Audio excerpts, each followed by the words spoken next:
Greetings, everybody. Dave DeWalt here. I'm the founder and CEO of NightDragon. As you can probably tell from the logo behind me, I am formerly the CEO of several cybersecurity companies.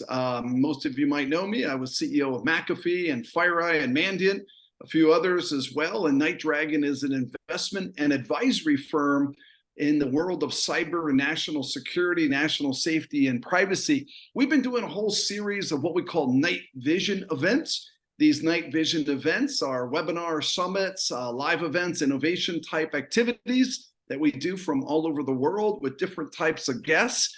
And this time we have an incredible opportunity to give you the state of Asia from a cyber and national security perspective. We have 6 interviews with 6 world-class people and experts in the world of Asia, but also in the world of cybersecurity. And the timing is perfect, because most of you know, here in San Francisco, where NightDragon's headquartered, will be the home of APEC, and that is the Asia Pacific Economic Cooperation Summit. The APEC Summit comes together with 21 nations from Asia, including the presidents of the United States and China and other nations. And wow, what a opportunity to talk not only opportunities within Asia, but also threats that are occurring on. Most of you know Asia Pac has become a $1 trillion market.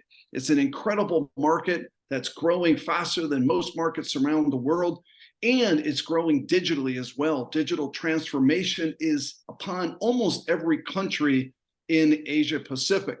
And you can see that with things like Digital India, Smart Nation Singapore, Malaysia has their My Digital programs, and almost everybody is seeing, every country and every corporation is seeing an opportunity to leapfrog.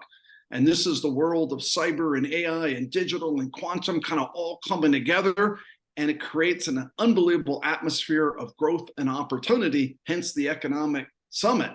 But there's a downside to it, and I'll read you a couple stats before I introduce John here.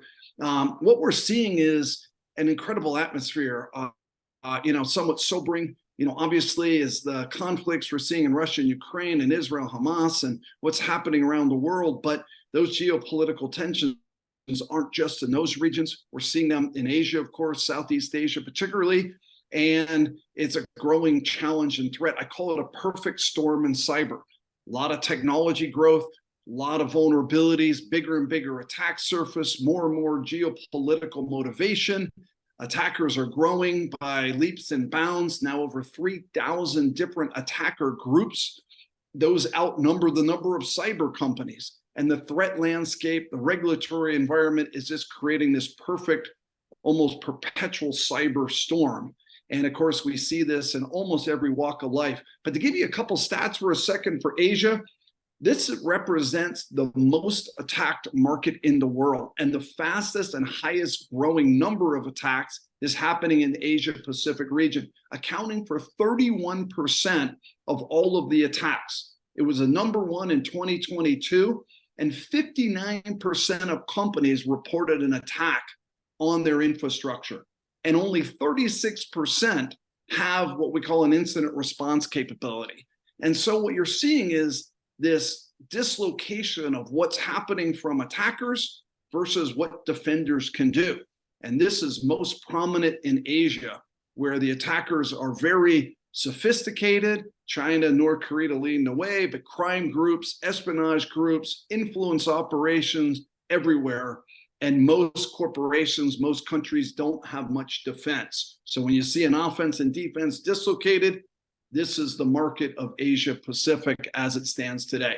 So today I have just an amazing guest with me, John Petrie. Thank you for joining me, my friend.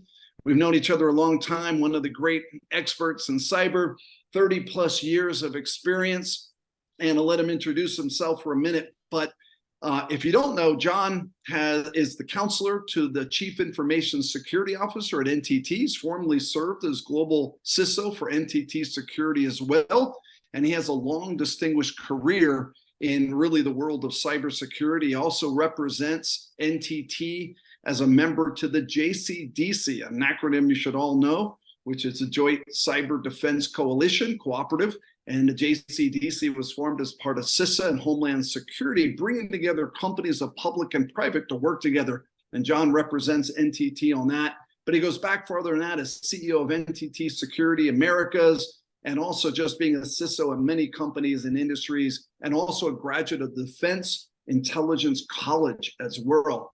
So, John, I got to ask you, first of all, thank you for joining. I see you have 2 lapels and pins on your lapel. Tell us where you're coming from, number one, and then what's on your jackets today for everybody to see. Yeah, so I reside in Texas in the United States. I have lived around the world for the last 40 years, various countries. I spent most of my Asia Pacific time in Japan, about 4 years total time living in country. The lapel pin is certainly the NTT logo. Most people in Asia Pacific know NTT by name. It is a brand name, and it is international. The second is the United Nations ESG pin, which we are formally trying to meet our objectives for lowering our energy consumptions in our data centers specifically, among other areas. So happy to be here, Dave. I mean, what better way to do something, right? Good to see you, my friend. You look good, and thank you for joining and being a part of the show, and thank you for all your service that you do. Maybe it's just a way of introducing NTT for a second. I'd like you to expand more. I looked it up just before we chatted, and I guess I didn't realize the size of NTT, 108 billion in revenue. I had to look that up twice, 108 billion in revenue, 330,000 employees, and ranked in the top 50 global companies. So pretty amazing franchise. Maybe say a little bit more about NTT and kind of give the viewers just a perspective. I know the company's headquarters in Tokyo as well, but all over the world. Yeah, so NTT is in about 123 countries with a delivery force, and about 180 countries with sales offices thereabouts, give or take. Your 108 billion obviously depends on the exchange rate. What you're quoting is in US dollars. Sometimes it's 110, depending on the world economic situation. We are primarily a telecom. Our core business is telecom, primarily focused at the Japanese marketplace, although we provide a lot of the telecommunications and data services for Asia Pacific in general. We are one of the top 5 telecoms in the world. Depending on which category, whether you're talking straight telecom, data transfer, data centers, we're usually around number 3 globally, worldwide. And so we provide a lot of different services, including obviously cybersecurity, which is the topic we're here today for. Yeah, one of the largest security companies, as well as one of the largest data companies as well. Pretty interesting transformation of communications, data, and security all coming together. John, let's jump into it if we can. Sure. You know, you heard my preamble there about how big the threat market has become. Maybe just for a second for the audience, give your perspective on what you see in Asia happening from a kind of a threat point of view, and maybe just kind of help people size it from your vantage point. Yeah, first of all, we have been tracking, obviously, the threat scenarios across Asia Pacific specifically. Obviously, our corporate headquarters is in Tokyo, Japan. A lot of activity going around in Asia overall. I think, the first thing that we have to ask ourselves, are the threats increasing? The answer to that is absolutely they are. We started noticing large spikes in attack scenarios from bad actors starting around the 2020 Olympics, 2021, if you're checking the actual when it occurred. And those have been rapidly increasing on a day-to-day basis. We have been seeing attacks from not just within the Asian region, but also outside of the regions, primarily from actors within China, though, as you stated, China and North Korea sort of leading the way, but also combinations of bad actors, such as the Russian subsidiaries, the Golden Bears of the world, working with, incidentally, the Chinese subsidiaries. So you've got some cooperation now going on, which makes our jobs as defenders a lot harder. And I think operationally and tactically, I think the disruption of communications and transmitting of data are going to be one of the specific threats we're going to have to keep an eye on. NTT is a global provider of communications, specifically in the areas of data lines, oceanic cabling, etc. Those are all areas that we're seeing upticks from the cyber threat and bad actors specifically. When you think about the threat environment for a minute, John, it's an interesting world from my perspective. I often talked about, when I was CEO of McAfee way back in the day, I worried about viruses and Trojans and worms and, I love you virus. And, wasn't a lot of real danger to it, but viruses and Trojans were spreading, millions of people getting affected. Eventually, cyber crime came around. We then started to see these intellectual property wars, almost espionage activities. We then started to see information wars.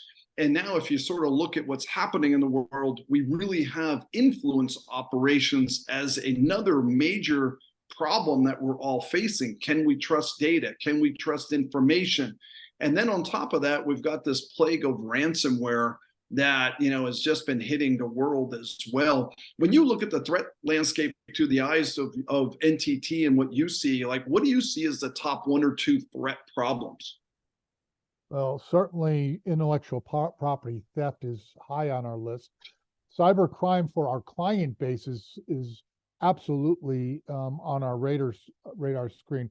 As we service our own clients, we're seeing an uptick in that specific area as it relates to ransomware. You tie those two together, and you've got a pretty significant threat of data leakage, data loss, and bad actors going after specifically intellectual property.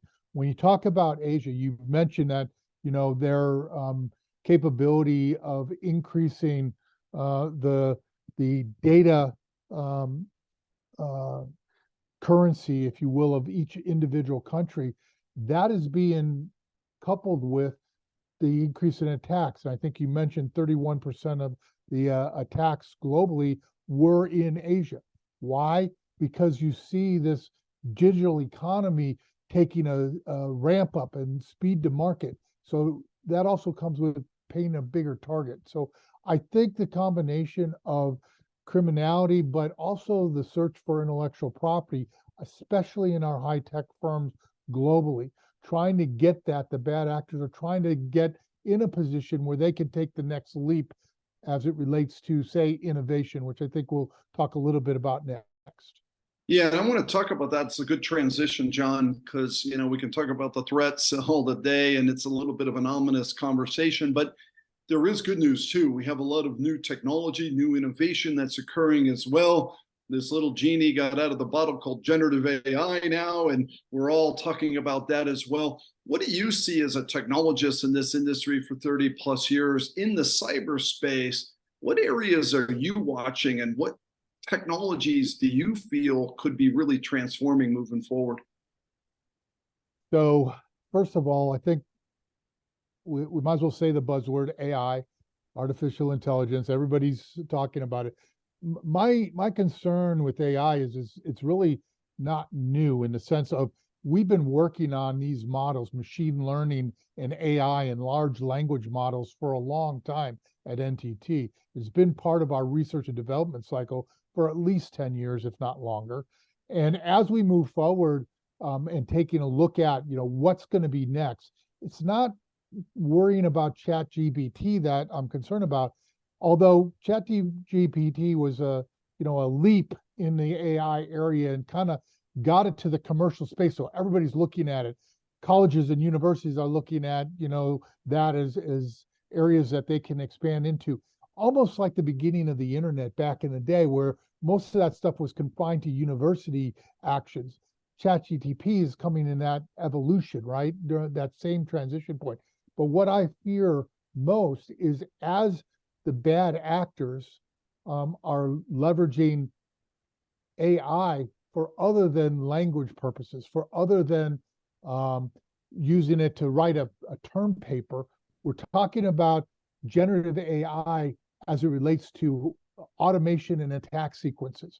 And we're starting to see that kind of raise up to the top as we innovate in the commercial space or even in the government spaces, that that information, that IP, that intellectual property is getting out, and the bad guys are trying to target that to get that to take them to the next level.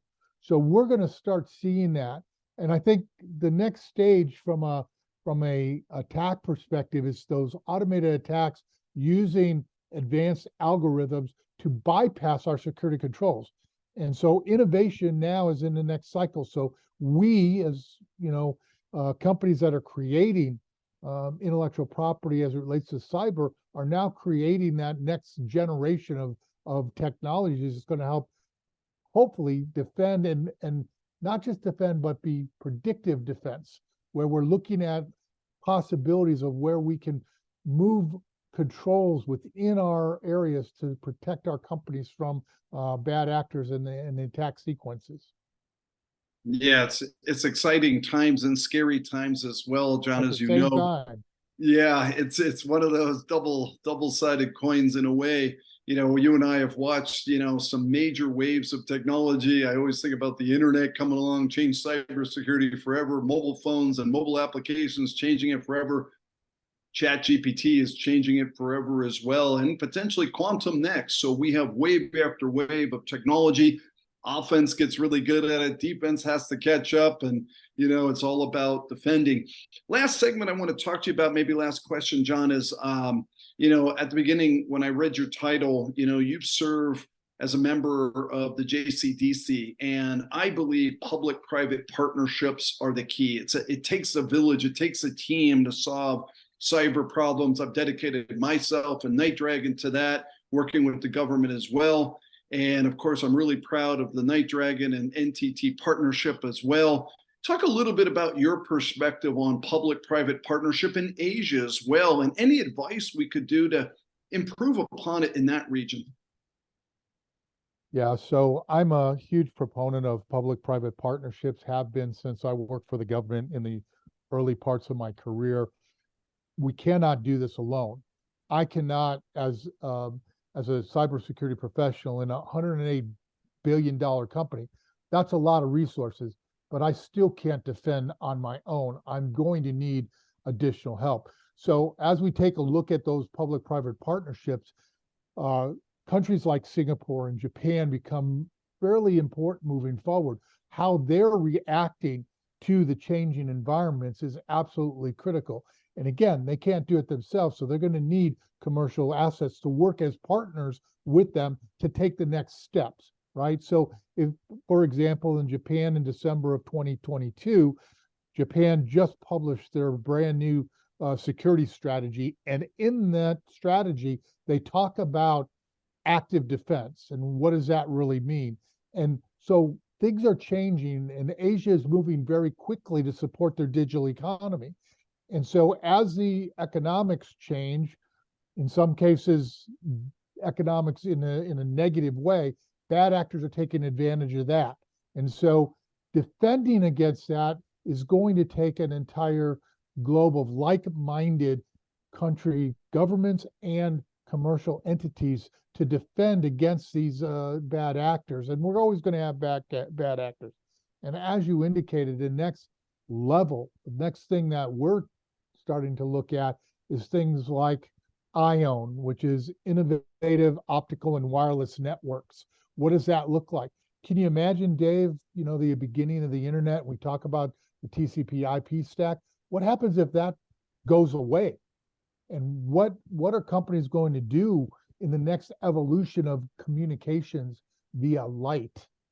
So those are kinds of things that are out there, 5-10 years, maybe, I think sooner rather than later, but we're going to have to worry about that next generation of bad actors taking advantage in their innovation cycles and getting to quantum and using that technology in order to hurt us. And so, yes, it's going to take every professional working together. Partnerships are going to have to be formed between commercial and government and work together. And, oh, by the way, even between competitors, because we cannot do this alone. And that's the beauty of things like JCDC, where all the egos are checked at the door and everybody's working to the same thing, defense of the common purpose. John, I can't agree with you more, and I'm really appreciative of you joining the show today. I'm a big fan of public-private partnership. I'm a huge advocate for our relationships and the work that this administration's done in the United States. My biggest advice to the Apex Summit is we got to all work together. We need public-private partnership. We need public-public-private partnership. We need it all to come together. If we're going to eradicate this pandemic that we have in the cyber and digital community, it's going to take us all working together. I'm really appreciative of your partnership, John. I'm thankful for our friendship as well. Keep up the great work, my friend, and I'll see you around. Thanks for coming on the show. All right, Dave, thank you very much for having me. I enjoyed it. All right, thank you.